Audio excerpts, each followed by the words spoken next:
Hello everyone, welcome back to the Hobart Bay Sports Network. I am your host Justin Winter, and today we're going into the off-season after a very disappointing way of ending the year, a 39-point loss in the national championship. We do have some records. Spencer Johnson with 31 career sacks to his name, more than anyone else. Strapinski 119 passing touchdowns. He averaged about 30 a year. 13,307 yards. Another excellent year for him. Nolan has 69 rushing touchdowns to his name. He's only a junior, and he has 33 this season. I mean, he crushed his old record. There's no other way to say it. Also has 3,625 yards rushing on his career. Remember, his freshman year he didn't get a ton. 1,512 yards this year, though. Breaks his record from last year. And now we look at some bowl results. We saw Washington take down Oklahoma State. Texas A&M beat Michigan State. Ohio State beat Kentucky. UCLA crushes Iowa in the Rose Bowl, knocking the Hawkeyes out of the top 25. Syracuse gets annihilated by Auburn in the Fiesta Bowl. Kansas beats Georgia to win the Sugar Bowl. Jayhawks go 11-3 on the year, and Miami crushes Arkansas, in the Orange Bowl. Of course, we had our thriller against Florida State in the Cotton Bowl, and after that, it was Washington beating us in the national championship. Scores there at the bottom right. Washington ends as the number 1 team in the nation, obviously. We follow up with number 2, Oklahoma State 3. 4 is Auburn. 5 is Miami. 6 is Florida State. UCLA is number 7. Syracuse is number 8. Kansas is number 9. Ohio State is number 10. Arkansas is number 11. Texas A&M number 12. Cincinnati number 13. Clemson number 14. New Mexico number 15. Navy 16. 17 is Michigan State. 18 is Georgia Tech. 19 is Boise State. 20 is Stanford.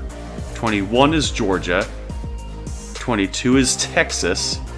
Army is number 23. Utah number 24. And Ohio is number 25. Joe McDowell earns first team All-American. Tyree Nolan gets that for running back. We also have JoJo McIntosh taking that for wide receiver on our team. Aside from those guys, we also have Sauce Sage at left end. Fantastic year for him. Many sacks. Donovan Jordan helping him out at defensive tackle. Middle linebacker is Doug Glover. A lot of defense here. Jacoby Jackson at corner. Quite frankly, with how well Washington thrashed us, I would have expected more from them. We got Dane Burns at free safety and Jay Barber at strong safety. And then kicker and punter are not applicable for us. Neither returner. Surprising that McIntosh isn't there, but he was in receiver spot. Now there's a lot of Washington guys. Spencer Johnson for right end. So our entire front line on defense was first or second team All-American. That's how dominant we are. Plenty of secondary too. And then Washington just picked us apart. It was bad. Freshman All-Americans, Yolo Swaggins out of Baylor gets first team. I'm not seeing any one of ours here. Boise State, I guess. Oh, Randy Roberts, they're a corner. Alright, so we have a freshman All-American in Randy Roberts. Do we have anyone else? We have Jeff Walker at strong safety. Pair of promising defensive backs there. And we also have Mike Holloway at punter. He's got a big leg, and he might actually be the successor to Otis Spielberg in time to come.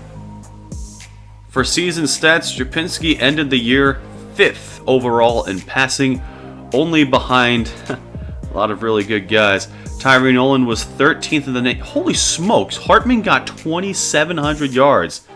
McIntosh ends 2nd in receiving yards, only behind a man who was thrown to by the top passer. And we have the top 4 solo tacklers in the nation. It's a beautiful sight to see. Sack leaders, it's Sausage, ahead of second place by 2 sacks. He's making sure everyone knows he's the best. Picks, we had 2 for Timothy Paulson. That's as good as we get. Notice Spielberg with a 63-yard field goal.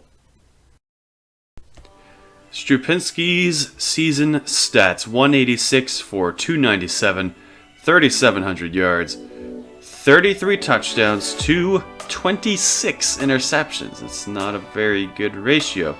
But you know who has a worse ratio? Glessner. He went 1 touchdown, 5 interceptions. He had 340 yards to his name on 34 attempts, but only 19 completions.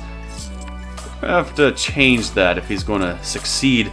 Strupinski, as far as rushing yards is concerned, it's easily Tyree Nolan. No one's surprised by that. 33 touchdowns, which is absurd. Strupinski picked up 3 of his own. 4 go to Greg Wilson, who had 216 yards on the ground. A touchdown for Andrew Glessner as well. I believe that was the FIU game. R.C. Wilson, the senior fullback, gets a touchdown of his own. As far as receiving is concerned, JoJo McIntosh led the team in yards and in touchdowns. However, Tyree Nolan was our second best receiver. He was our best rusher and our second best receiver. Says a lot about him. A lot of guys getting in solid production, but they're kind of overshadowed by the top 2. Nonetheless, it was a good year all around, and we even spread the ball out a bit more. We even got one of our Legends brothers, Jamie Ross, to get some stuff in. We have a lot of talent which is up and coming on this team, except for Ryan McLean. He's probably not going to last, if I'm being honest.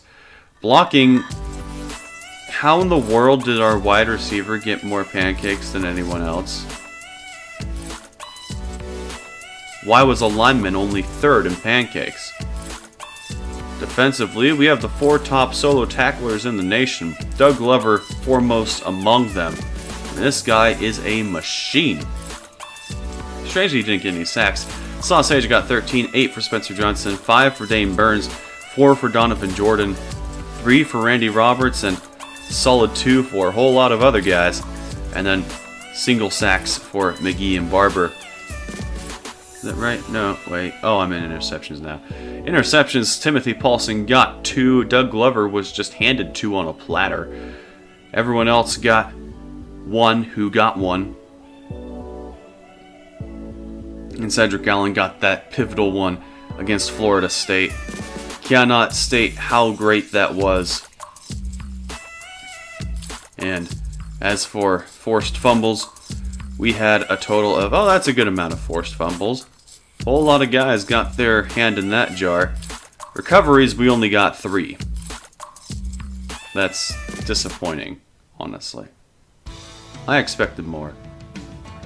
And no safeties, only 2 defensive touchdowns. No, 3 defensive touchdowns on the year, sorry.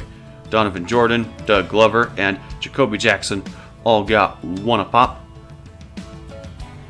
Now on to our kicking stats. If the thing will ever load, it loves to take forever. Otis Spielberg, he wound up going 16 for 18, long of 63, 70, all of his extra points were made. He made every single kick inside of 30 yards. Between 30 and 40 yards, he also made both kicks. Between 40 and 50 yards, he also made all kicks. His only misses were from beyond 50. He went 8 for 10. Only one of those was because of angle. The other one I can't remember. Kickoffs, 103, 101 touchbacks. That's a pretty good ratio. No one was taking stuff out against us, not unless it was snowy. Mike Holloway had an average of 46.3 yards per punt. That is fantastic as far as getting the ball down the field. 38.9 after people returned it, but even so, he got 2 inside the 20, 3 touchbacks, a long of 58. That was a marvelous punt. Now on kick returns, JoJo McIntosh led the team, of course, 745 yards total. No kick return touchdowns this year. Timothy Paulson backed him up with solid performance. But punt return, we got 2 touchdowns. JoJo McIntosh and Jacoby Jackson. McIntosh had 599 on the year.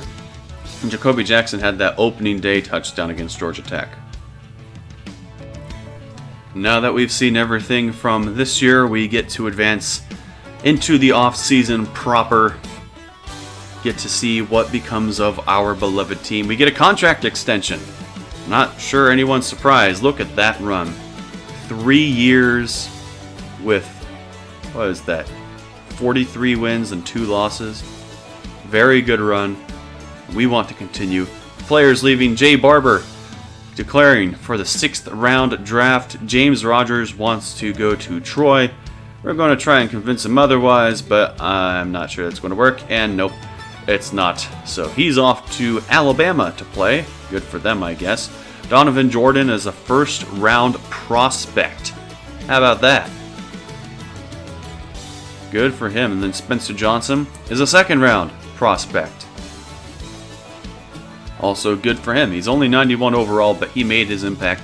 And Strapinski, after 4 years, is a 3rd round prospect. I don't know if it did him any favors to come here. Maybe he would be like a 6th or 7th round pick as a junior, but alright. Strapinski, you had your good years. We're also losing Christian White, Marco Jackson. Doug Glover is not going to the draft? Oh, that can't be right. Jamal Barber at center, Joshua Fitch, R.C. Wilson, respect to him, Victor Cross, Troy Russell, Tyler Luke. I think I called his name once.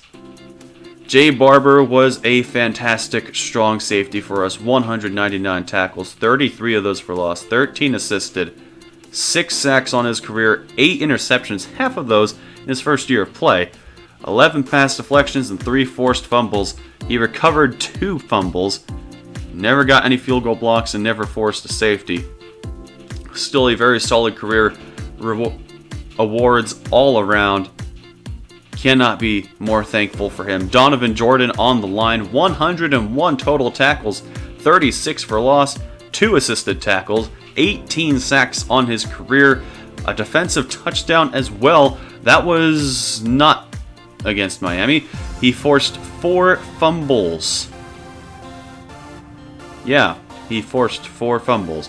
Spencer Johnson had 116 tackles just to outdo his counterpart. 61 for loss, 3 assisted tackles, 31 sacks. 8 of those this year. He also got a pick. Yep, I remember that against Oregon. That was beautiful. He had 4 forced fumbles, much like Donovan Jordan. Actually, I think as far as the year distribution, it's exactly the same. Doug Glover at middle linebacker. 254 total tackles. 87 of those were this year. 7 only for loss. 12 assisted. And he had no sacks. All those tackles and he has no sacks to his name. 11 picks. Most of those served him on a silver platter. 3 pick sixes. I'm assuming they're all pick sixes. 12 deflections and 1 forced fumble as well. He recovered 2 fumbles and he got nothing else, but those are rare stats anyway. You don't expect those. Possibly our all-time leading tackler. And Victor Cross, he never put up huge numbers, but he came up big. And I still remember him coming through.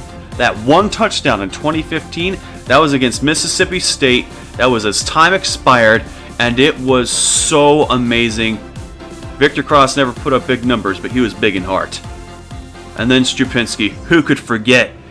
He winds up going 714 completions on 1,190 attempts, 13,307 yards, 119 passing touchdowns, but 98 interceptions. It's not very good. That's a terrible ratio, honestly. He had a 60% completion, a long pass of 80 yards, both in his sophomore and senior years, and he got sacked 111 times. And on rushing, we can't forget that. He had 2,431 yards rushing. Man was a monster on the ground too. 30 touchdowns added in that way. And yeah, long run of 46 too. Strapinski, I appreciate all you've done. I wish you the best in the pros. And we have no transfers, just like normal. Yeah. For off-season recruiting, I don't think we're going to be doing much this year. I mean, we already have everyone that we want, so yeah. We're just going to skip ahead. Top classes after everything is said and done. We have the number 1 class in the nation. 1 5-star, 11 4-stars, 8 3-stars as well. And apparently there were a couple 2-stars. I don't remember them at all. Washington State got the number 4 recruiting class. Washington the number 5 recruiting class. Stanford the number 6 recruiting class. USC number 7. And Boise State number 8. I believe that is 6 teams. Yes, it is. 6 teams in the Pac-12 getting top 10 recruiting classes. This conference is a powerhouse. We got 22 guys total. And these are Marcus Jones at wide receiver. Jared Brown at tackle. John Wesley also at tackle. Chris Oliver at fullback. Alonzo Brown at guard. Michael Harrington also at guard. Scott Black at tackle. Jonathan Stone, no relation to Brett Stone, at defensive end. Mark Schneider at guard. Eric Taylor at tight end. Vincent Samuel at wide receiver. Matt Collins at strong safety. Keith Graves at center. Patrick Henderson at tackle. Cale Snow at quarterback. And Blair Wilcox at punter. Now, there are 6 guys that I don't know where they came from, but apparently they're on our team. For position changes, we're moving Nathan Davidson to the right end spot. No change in his skill set needed there. And yeah, that's the only position change. These are your training results. You can slow this down if you want to look at it, but it's all just basically +3, +5, +4, +6, and that's it. Yeah. Kicker's got some pretty good legs. We're cutting players now. Jerome DeAngelis, never knew where he came from, so we're cutting him. Al McGill, I'm pretty sure I didn't recruit him. He's gone. Same with Julius Stutens, or however you pronounce that. Mark Davis at cornerback, 55 overall. Are you kidding me? You're off. Ryan Jenkins at outside linebacker. Don't remember you. Be gone. Right tackle, Dan Brooks. Yeah, you're not getting any playing time at all. And then at wide receiver, Ryan McClain. You've done nothing. You've actually done nothing here. So he's gone. We're redshirting Cale Snow. He'll get some backup time between Glessner and Stone. Samuel and Jones will be redshirted at receiver. Eric Taylor will be redshirted at tight end. At left tackle, we're redshirting Jared Brown. At right tackle, we are redshirting Scott Black. At left guard, it's Alonzo Brown and Michael Harrington. We are building up this offensive line. Mark Schneider at right guard. At cornerback, we are redshirting Randy Roberts in his junior year. I mean, that's actually Noah Methuselah in his junior year. Randy Roberts is sophomore year. Strong safety is John Thompson. And we're going to redshirt Blair Wilcox, the punter, because Mike Holloway and Spielberg still have 1 more year together.